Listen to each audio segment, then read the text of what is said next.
Welcome to sakshieducation.com. Mains కూడా ఎక్కువ మంది సెలెక్ట్ అయ్యే అవకాశం ఉంది. సో వాళ్ళ ప్రిపరేషన్ ఇప్పటి నుంచే మెయిన్స్కి అంటే ప్రాక్టీస్ చేయడం కానీ లేకపోతే ఇంటిగ్రేట్ చేసి చదువుకోవడం కానీ ఇప్పటి నుంచే మొదలు పెట్టడం మంచిదంటారా? ఎస్ సార్, గ్రూప్ 1 అంటేనే ఖచ్చితంగా మెయిన్స్ ఆన్సర్ రైటింగ్ స్కిల్స్ అనేవి చాలా చాలా కీలకం. అవి ప్రిలిమ్స్ అయిపోయిన తర్వాతనో లేదా ఎగ్జామ్స్కి 2 నెలల ముందునో ప్రిపేర్ అయితే రావు. కాబట్టి ఈ రోజు నుంచే ఫ్రమ్ ద డే 1 నుంచే మీరు ప్రిపరేషన్ మొదలుపెట్టిన మొదటి రోజు నుంచే మెయిన్స్ మీద మీరు ఖచ్చితంగా ఫోకస్ చేయాలి.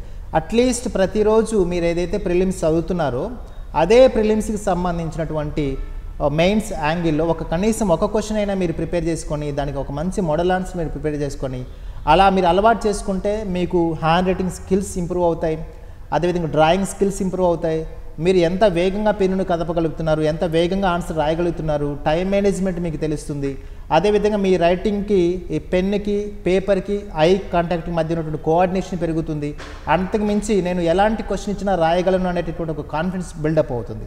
మెయిన్స్ ఆన్సర్ రైటింగ్ అనేది మీకు బాగా అర్థం అవ్వాలంటే, రాయాలంటే, దాంట్లో సమర్థత రావాలంటే డెఫినెట్గా మీరు ఒక కాన్సెప్ట్ని 360 డిగ్రీల్లో అంటే అన్ని యాంగిల్లో కూడా అనలైజ్ చేసేటటువంటి ఎబిలిటీస్ మీకు రావాలి.